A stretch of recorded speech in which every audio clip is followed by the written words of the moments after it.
जिस समय सनकादिकों ने नारद जी को देखा और देखते ही प्रसन्न हो गए कि वाह, कोई सत्संगी ब्राह्मण देव हमारे मुनि जी मिले हैं, तो आज सत्संग होगा। जो जिस चीज का व्यसनी होता है वो व्यसन उसको मिल जाए तो बहुत प्रसन्न चीज। जैसे कोई तम्बाकू न खाता हो, उसको खिला दिया जाए तो चक्कर आएगा, गिर जाएगा। और जिसको वो मोह लग गई है तो सुबह से शाम हो जाए, एक पुड़िया नहीं मिली तो उसको चक्कर आएगा, गिर जाएगा। तो ये जो सनक सनंदन सनातन और सनत कुमार ऋषि थे, ये सत्संग के प्रेमी थे। तो नारद जी को देखा कि जो रोग हमको लगा है वही रोग हमारे नारद जी को है। और नारद जी को देख करके जैसे ही सामने गए तो नारद जी का चेहरा लटका हुआ देखे तो पूछे, कथम ब्रह्मण दीन मुख कुत चिंता तो भगवान। अरे नारद जी, आपका मुख इस प्रकार से लटका हुआ क्यों है? तो नारद जी ने चारों अग्रजों को प्रणाम करके बोला, महाराज मैं अपनी समस्या सुनाता हूँ। मैं पूरे विश्व का त्याग करके भारत भूमि में इसलिए आया कि हमारे मन को शांति मिलेगी, क्योंकि सत्संग की भूमि भारत की भूमि है। मैं भारत में आया महाराज, पूरे तीर्थों में भ्रमण किया। कहाँ कहाँ गए? बोले पुष्करम च प्रयागम च काशीं गोदावरीं तथा हरि क्षेत्रम करो क्षेत्रम श्रीरंगम सेतु बंधनम। पुष्कर में गया, प्रयागराज गया, उत्तर में भी गया हरि क्षेत्रम, दक्षिण के में गया श्रीरंगम सेतु बंधनम। कहीं भी हमारे मन को शांति नहीं मिली महाराज। फिर कहाँ गए? बोले संतों के पास, तीर्थी, तीर्थ और तीर्थी, तीर्थ में भ्रमण करने के बाद तीर्थी के पास गए। तीर्थी कहते हैं संत को। तो पाखंड निरता संत, संत के पास गया तो महाराज संत भी पाखंड परायण होते चले जा रहे हैं। पापस्य खंड पाखंड है, पाप का ही जो एक नाम है उसका नाम पाखंड है। महाराज कृपा कैसे होगी? बोले हरी चटनी के साथ समोसा खा लो, तुमको परम ब्रह्म बना देंगे। तो ऐसे ऐसे हमको कलिकाल में संत मिले महाराज। तो मैं सोचा कि अब कहाँ जाऊं, तो सीधा हमको श्रीधाम वृंदावन याद आ गया। तरुणी प्रभुता गे ही श्याल को बुद्धिदायक। तो हम सोचे गृहस्थों के यहाँ चल के एक बार देख लें तो फिर वृंदावन जाए। तो वहाँ भी समस्या है। नई बहू सास ससुर की सेवा तभी तक करती है जब तक तिजोरी की चाबी हाथ न लगी। जिस दिन सर्वाधिकार प्राप्त हो गया उसी देवी जी का चलावा प्रारंभ होता है। फिर माता पिता की खटिया या तो खेत में या तो कहीं तीर्थ स्थान में डाल दिया जाता है। जबरदस्ती घर में है, तुमसे किसी भी प्रकार की कोई वार्ता नहीं होती। वार्ता कोपिन प्रच्छद गए। तो बेटा बेटियों का शादी विवाह नहीं हो रहा। कन्या विकर्णो लोभा दंपति नाम च कलकनम। बारात जा रही थी, लड़के का बेटा आगे आगे जा रहा था। किसी ने कहा, भैया समधी बन गए। समधी का अर्थ जानते हो? लड़के के पिता ने कहा, भाई समधी का अर्थ नहीं मालूम है, लेकिन हम अर्थ के लिए समधी बनने जा रहे हैं। इतनी की बात हुई है, इतना मिल गया है, इतना मिल जाएगा, मैं समधी बन जाऊंगा। तो हमारी बौद्धिक विचारधाराएं सम नहीं है। समधी का मतलब होता है सम, सम माने बराबर, धी माने बुद्धि। जब बुद्धि बराबर नहीं है तो जब ऐसे हमारे रिश्ता होता है तो आए दिन कलह मचा रहता है। तो ये देख करके मैं एकदम घबरा गया। एवं पश्चिम करे दोषान पर्यटन नवनीम हम या मूनम तटमापन्नो यत्र लीला हरे हो। तो मृतलोक में ये सब देख मैं एकदम अशांत हो गया। मैं सोचा कि अब कहाँ जाऊं, तो श्रीधाम वृंदावन याद आ गया। तत्रास्यम मया दृष्टम श्रूयता तनु मुनीश्वरा। एकाकी तरुणी तत्र विषन्ना खिन्न मानसा। मैं वृंदावन जाकर के देखा, जमुना कुलीन पर एक युवती खिन्न मना होकर के बैठी है, आंखों से आंसू बहा रही है। मैंने सोचा बेचारी क्यों रो रही, फिर दूर से समझ में आ गया कि सिर्फ माताओं का समुदाय बैठा है, पुरुष वर्ग तो दिख ही नहीं रहा। मैं वापस हो गया। जब उस देवी ने मुझे देखा तुरंत आवाज आई, भू भू साधु चढ़म तिष्ठ मां चिंतामपि नाशय तमेदं मुक्त संगस्य नोचितं वद कारणम्। सर्वथा घरम परम। महाराज जी 1 मिनट रुकिए तो सही। आपके दर्शन से जीव के पाप ताप संताप तीनों नष्ट हो जाते हैं। नारद जी ने कहा अपने चारों से भाइयों से कि जो भैया मुझको इस तरह से उस देवी ने बुलाया तो मैं देवी के पास गया, पूछा काशी तुम आप कौन हैं? कहा भी वो दोनों बुढ़े क्या लगते हैं? कहा माँ ये सब देवियाँ कौन हैं, क्या लगती हैं? बद देवी से विस्तारम सस्य दुखस्य कारण। अब तुम्हारे दुख का कारण क्या है, कृपा करके मुझे बताओ। तो उस देवी ने मुझे अपना पूरा परिचय बताया। क्या बताया? अहम भक्ति रीति ख्याता इमौ में तनयौ मतौ ज्ञान वैराग्य न मानो काल योगे न जर्जरो। महाराज मैं भक्ति के नाम से विख्यात हूँ, न जाने क्या हुआ पूरे देश में भ्रमण किया मैंने महाराज। भागती भागती जैसे वृंदावन पधारी तो वृंदावन पुनः प्राप्य नई नेन स्वरूप। वृंदावन में आते ही नव यौवना हो गई। मैं तो 20 साल की, अब बच्चे मेरे 90 साल के। इनका नाम है ज्ञान और वैराग। माता जी ये कैसे हो गया? बोले काल की तो यही गति है महाराज। अगर यही व्यवस्था रही तो इदम स्थान परित्यज्य विदेशम गम्यते मया। मैं भी इस देश को छोड़ करके वृंदावन छोड़ करके भी सीधा विदेश चली जाऊंगी। नारद जी ने कहा माता जी आप ऐसा न करो। क्यों? क्योंकि वर्षे वर्षे क्रमा जाता मंगलम ना विदिशते। वर्ष जैसे जैसे आगे दिखाई पड़ेगा ये शुभ कर्म दिखाई देने वाले नहीं हैं, तो वृंदावन को आप छोड़ करके न जाए। वृंदावन से संयोगात् पुनस्थम तरुणी नवा धन्यम वृंदावनम तेन भक्ति नित्यति यत्र च। ब्रजभूमि धन्य है जहाँ पर इस कलिकाल में भी भक्ति का भी इस प्रकार से आदर किया जा रहा है। माँ भक्ति मैया ने पूछा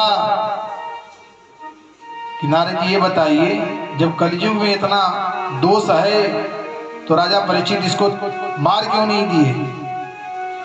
और मारे भी नहीं तो भगवान इसकी उदंडता क्यों सह रहे हैं? नारद जी ने कहा माता जी अवगुण तो बहुत बड़ा है लेकिन एक गुण बहुत अच्छा दिखाई पड़ गया, इसलिए भगवान ने और क्या नाम है राजा परीक्षित ने रहने के लिए जगह दे दिया। क्या गुण है महाराज? बोले यत् फलम नाति तपसा न योगे न समाधिना तत्फलम लभते सम्य कलु केशव कीर्तना। कल युग केवल हरि गुण गाहा गावत नर पावहि भवता। कल युग केवल हरि गुण गाहा गावत नर पावहि भवता।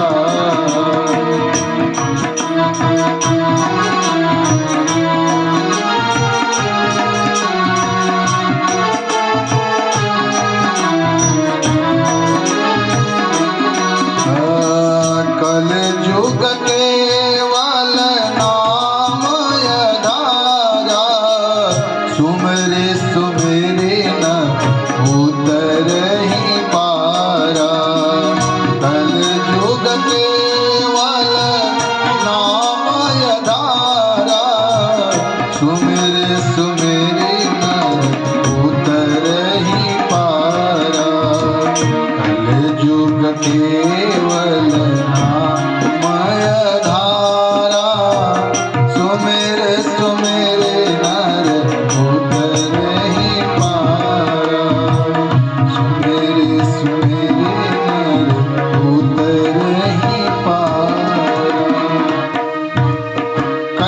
में एक दोष तो बहुत हैं, लेकिन एक कि कलयुग में राम नाम जो जप ले वो भव बेड़ा उसका पार हो जाए। इसलिए राजा परीक्षित ने इसको रहने के लिए जगह दे दिया। और मैं नारद प्रतिज्ञा करता हूं माता जी, भगवान के श्री चरणों का आप ध्यान करो। दुःखम गमिष्यति हरि स्मृति सर्व विपत्ति मोक्षणम। भगवान की स्मृति ही सारी विपत्तियों से आपको मोक्ष दिला सकती है। नारद जी ने कहा, मैं प्रतिज्ञा करता हूं जब तक भक्ति ज्ञान और वैराग को जन जन में प्रभावित नहीं कर दिया तो मेरा नाम भी नारद नहीं। नारद जी से खुश हो गई मैया और उनकी स्तुति करने लगी। कैसे? जयति जगति माया यस्य कायादवस्ते, जयति जगति माया यस्य कायादवस्ते, वचन रचन में केवलम चाकलेय।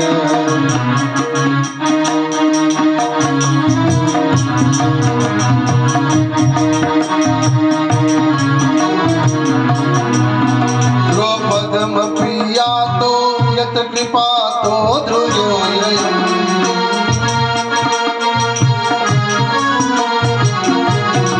सकल कुशल पात्रम ब्रह्मगोत्रम नतास्मे, सकल कुशल पात्रम ब्रह्मगोत्रम नतास्मे। जयति जगति माया जयति जगति माया जयति जगति माया। हे ब्रह्मा जी के मानस पुत्र नारद जी, आपकी जय हो, जय हो। आपके एक वचन पर निष्ठा करके कयाधुनंद प्रहलाद भक्ति के परम आचार्य बन गए।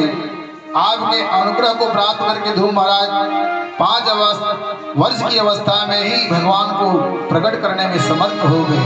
ध्रुव लोक में आज भी चमक रहे हैं। हमारे बच्चों में भी दृष्टि डालो महाराज। नारद जी बोले, भैया श्री कृष्ण को आप बता है, जो कौरवों के बीच में द्रौपदी की रक्षा करी वो कन्हैया कहीं आज भी चले नहीं गए, आज भी भक्त के हृदय में विराजमान हैं। इसलिए आप श्री कृष्ण चरणाम भोजम स्मरः दुःखम गमिष्यति। आप इसलिए भगवान के चरणों का ध्यान करो। कैसे? गोविंद मेरो है गोपाल मेरो है, गोविंद मेरो है गोपाल मेरो है, ओ बाके बिहारी नंदलाल मेरो है।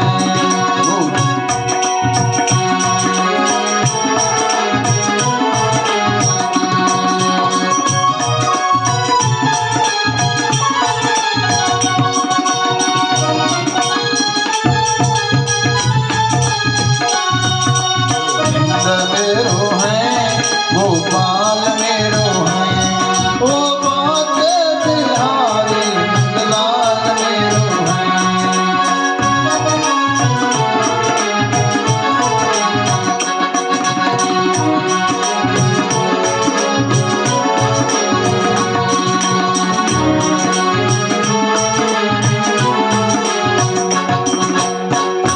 बात समझ में आ गई। भक्ति मैया ने नारद जी को प्रणाम करते हुए नारद जी गए, ज्ञान वैराग को जगाने लगे। ज्ञानम प्रबुद्धताम शीघ्रम रे वैराग्यम प्रबुद्धताम। ज्ञान भैया खड़े हो जाओ, वैराग्य भैया सावधान। बहुत प्रयत्न करने पर जब कोई लाभ नहीं दिखा तो नारद जी को चिंता हो गई। मेरे औषधालय में जितनी भी चूर्ण चटनी थी सबने चटा दी। अब इन दोनों का स्वास्थ्य नहीं ठीक हो रहा तो कौन सी दवा खिलाई जाए भाई। तो आकाशवाणी ने दिशा निर्देश दिया, नारद जी सत्कर्म करो। व्योम बाड़े तदे भून्मा ऋषे खिदता मिदे उद्यमा सबलस्तेयं भविष्यति न संशय। आकाशवाणी ने दिशा निर्देश दिया, नारद जी उद्यम करो। तो नारद जी ने कहा कि अभी तक कर क्या रहे थे? मैंने वेद पढ़ा, उपनिषद पढ़ा, गीता पढ़ा, हैं? तो ये सत्संग नहीं तो सत्संग का स्वरूप क्या होगा? बोले एक तदर्थम तो सत्कर्म सूर से तुम समाचार। आकाशवाणी ने कहा तुम्हें कोई संत बताएगा। अब नारद जी भी समझ गए कि भैया आकाशवाणी ने भी गोल मोल बात करी है, तो चलो निकल के पूछते हैं। संत से पूछे महाराज सत्कर्म किसे कहते हैं? उसी ने हाथ जोड़ करके बोला नारद जी महाराज जब आपको ही नहीं मालूम तो हम क्या बताएं। मुका भूतास्ताथे तू की अंतस्तु पलायिता। कुछ तो इधर भाग गए कोई उधर भाग गए, कोई ऐसे ही बोल दिए। अब नारद जी की चिंता बढ़ गई कि हे भगवान अब क्या किया जा। ऐसा भ्रमंग मात्रेण द्वारपालो हरे पुरा भूमो निपततो सद्य यत् कृपात पुरं गतो। जहाँ मेरे नर नारायण प्रभु विशालापुरी बद्रीनाथ में विराजमान है, चल करके हम उन्हीं से पूछेंगे। तो मैं निकला नर नारायण से मिलने के लिए, वो तो मिले नहीं, चारों भैया आप ही लोग मिल गए।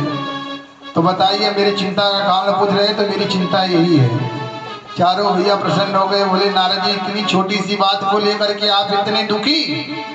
हम आपको बताते हैं माँ चिंता कुरुदेवर से हर संचित्य समाव। उपाय बताते हैं। उपाय सुख साध्यो अत्र वर्तते पूर्वे वही। सनकादिकों ने कहा जो सत्कर्म आकाशवाणी ने कहा था वो कोई और नहीं है, क्या है? श्रीमद् भागवतालप सद्गीत सुखादेवी। सुखदेव जी जैसे परमहंसों के श्री मुख से गाया हुआ मधुर गीत श्रीमद् भागवत वह दिव्य गीत ग्रंथ है जिसका पान करते ही ज्ञान वैराग्य भक्ति मैया के साथ पुष्ट होकर के नाचेंगे, ये मेरा फुल गारंटी है। बोले महाराज हमको विश्वास नहीं हो रहा है, कोई प्रमाण है तो बताओ। बोले प्रमाण ये है कि आप बोल रहे हो कि वेद से टपका हुआ ये श्रीमद् भागवत है। तो जब वेद से कुछ नहीं हो सका महाराज, वे गीता से कुछ नहीं हो सका, तो श्रीमद् भागवत में भला ऐसा क्या है कि आप जो बता रहे हैं सुना दो तो एकदम भग जाएंगे, रोग ठीक हो जाएगा। बोले दृष्टांत समझो, दूध से घी निकलता है और घी से दीपक जलती है, और दीपक जलते जलते घी खत्म। किसी ने कहा दूध डाल दो क्योंकि दूध से उत्पन्न घी है, उसी से ये दीपक जलेगा। तो दीपक जलेगा कि बुझेगा? दूध से। तो जैसे माताएं पूरी छानती हैं शुद्ध देसी घी में, किसी ने कहा कि भाई दूध से घी निकलता है, घी खत्म हो गया तो दूध डालो पूरी छान लो, तो दूध से कुछ नहीं होने वाला। एक दृष्टांत और समझो, गन्ने के रस से शक्कर बनता है, शक्कर से सारी मिठाइयां बनती हैं। जो काम शक्कर कर देगा वो गन्ने का रस नहीं कर सकता। जो वृक्ष का फल आम खा करके जो रस मिलता है वो वृक्ष के रसों में नहीं मिल सकता। फल का सेवन इसलिए करना पड़ेगा क्योंकि रस फल में होता है, वृक्ष में रस होता है लेकिन वो फल के द्वारा हमको मिलता है, इसलिए आपको। अब नारद जी प्रसन्न हो गए, महाराज पढ़ लिख के कोई कितना बड़ा भी विद्वान क्यों न हो जाए, आप जैसे महापुरुषों का जब तक सत्संग नहीं किया तब तक महाराज समझो कुछ नहीं किया। आप जैसे संतों का दर्शन ऐसे नहीं होता है। तो चारों भाइयों ने कहा फिर नारद जी कैसे होता है?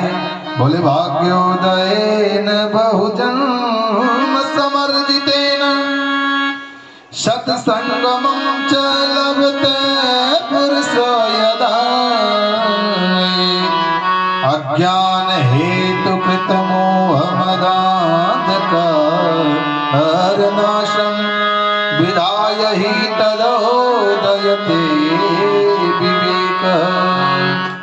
जब जन्म जन्मांतर का कल्प कल्पांतर का योग युगांतर का हमारा एक एक पुण्य जब इकट्ठा होता है तब हमें भगवत सत्संग कान से सत्संग सुनने का लाभ प्राप्त होता है। बिनु सत्संग विवेक न हो होई,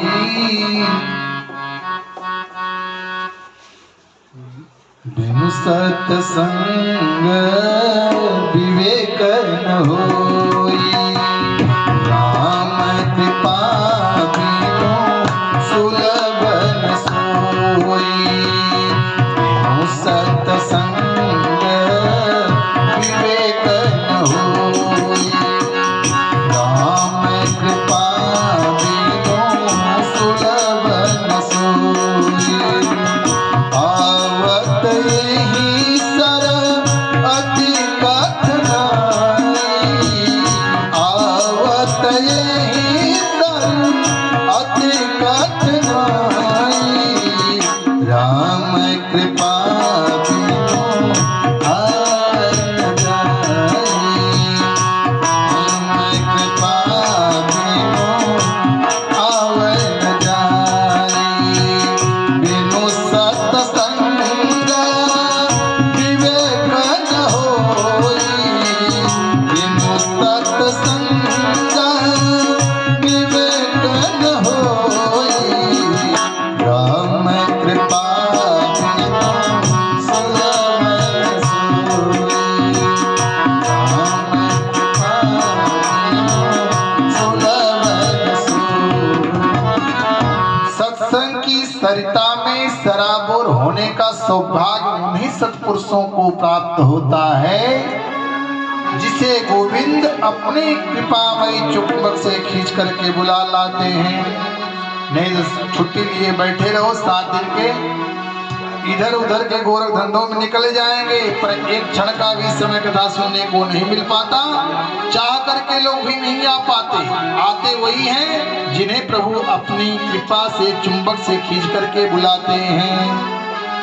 नारद जी ने कहा, प्रभु मेरा परम सौभाग्य है कि आपका दर्शन मुझे प्राप्त हुआ, लेकिन मैं एक प्रश्न करना चाहता हूँ कि कथा आपके मुखार बिंदु से सुनना है, व्यवस्था हमारी रहेगी, स्थान आप बताइए। तो बोले कि भाई हमको तो एक ही जगह बहुत प्यारा लग रहा है। बोले कहाँ? बोले गंगा द्वार समय पे तो तटमानंद नाम तुम। हरिद्वार के तट पर, हरिद्वार में गंगा जी के तट पे भागवत कथा को प्रारंभ करें, तभी संसारी लोग सुनना चाहेंगे, थोड़ा ऊपर आ जाएंगे। और थोड़ा जो महात्मा लोग ऊपर बैठे हैं गुफाओं में, वो समाधि छोड़ करके थोड़ा नीचे आ जाएंगे। जीवन मुक्त परब्रह्म चरित्र सुने तजी ध्यान, जिसको जिसको सुनना है ध्यान से, वो सब आकर के कथा में श्रवण कर सकते हैं। और जैसे ही सबको मालूम पड़ा कि महाराज नारद जी ने व्यवस्था करी है और सरकारी ऋषियों ने कथा के द्वारा कथा हो रही है, तो बड़े बड़े ऋषि मुनि चले आए। और भिगुर वशिष्ठ चौनस्य गौतमो मेधादि देवल देवरातो रामस्तदागादिसुतस्य साकलो मृकंड पुत्रादि जपप्लादः योगेश्वरो व्यास पराशरौ च छाया सुको जांजलि जन्न मुख्या सर्वेभ्य मुनिगणा सपुत्र शिष्या स्वस्थे विराय प्रणयेन युक्ता। जो लोग नहीं आ रहे थे, भृगु महाराज उनको बुला रहे थे। भृगु महाराज क्यों बुला रहे थे भाई? वो चाहते थे गुफाओं में बैठ करके अपना उद्धार कर सकते थे। तो जो महात्मा लोग होते हैं LIC के एजेंट के जैसे होते हैं। LIC का एजेंट वाला ये कहता है, भैया बाबूजी आप हमसे LIC करवा लीजिए, योगम क्षेमम भाव में हूँ। जितनी भी प्रशंसा बताएगा आपकी ही बताएगा, आपके विषय में पूरी बातें बताएगा। लेकिन वो जब बार बार पूछता है तो हम पूछते हैं, भैया कि तू हमारा ही फायदा जब से आया है तब से बता रहा है, तो तुम्हारा क्या फायदा है? लेकिन वो अपना फायदा बताता नहीं, लेकिन बहुत जोरदार कमीशन होता है उन लोग का। इसी तरह जो महात्मा हैं LIC के एजेंट जैसे हैं। एक महात्मा चाहे तो गुफा में बैठ कर अपना उद्धार कर ले, लेकिन प्रचार इसलिए करते रहते हैं कि जितना उस भक्त के द्वारा उस भगवान का प्रचार प्रसार होता है, कथा लोग सुनते हैं, तो उसका जो कमीशन है भगवान उससे प्रसन्न हो जाते हैं। इसलिए भागवत की कथा सदैव श्रवण करना चाहिए। क्यों? क्योंकि सदा सेव्या श्रीमद् भगवती कथा यस्या श्रवण मात्रेण हरिश्चित्यम समाश्रय। सनकादि कहते हैं भगवान की कथा सदैव श्रवण करने योग्य है। इसके श्रवण करने मात्र से वो हरि आकर के चिपक जाते हैं। कौन सा हरि? वो टेढ़ी टांग वाला ऐसा चिपक जाता है कि तुम निकालना भी चाहो तो निकलने वाला नहीं। बड़ी जोरदार कथा प्रारंभ हुई महाराज। अब पहले दिन ही कथा जैसे प्रारंभ करी सनकादिकों ने कि आश्चर्य हो गया। क्या? भक्ति सुतौ तौ तरुणो गृहीत्वा प्रेमे करूपा सहसा विराशे श्री कृष्ण गोविंद हरे मुरारे नाथेति नामान मुहरम वदन्ति श्री कृष्ण गोविंद हरे मुरारे हे नाथ नारायण वासुदेव।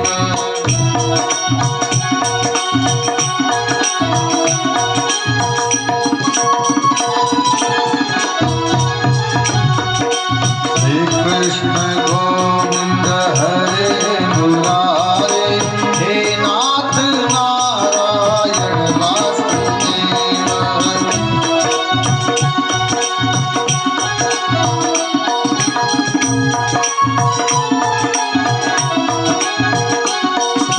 श्री कृष्ण गोविंद हरे मुरारे हे नाथ नारायण वासुदेव।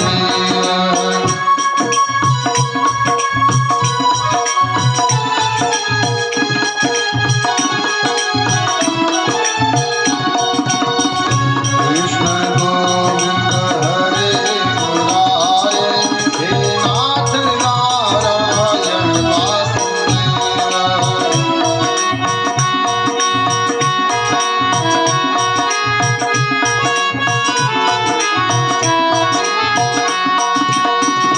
कृष्णा कृष्णा कृष्णा हरे हरे हरे राम राम राम हरे हरे।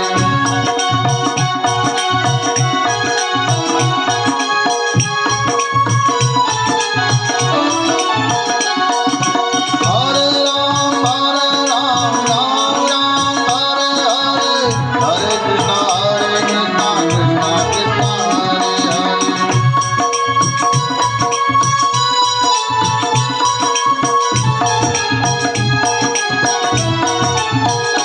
हरे राम राम राम हरे हरे हरे कृष्णा कृष्णा कृष्णा हरे हरे हरे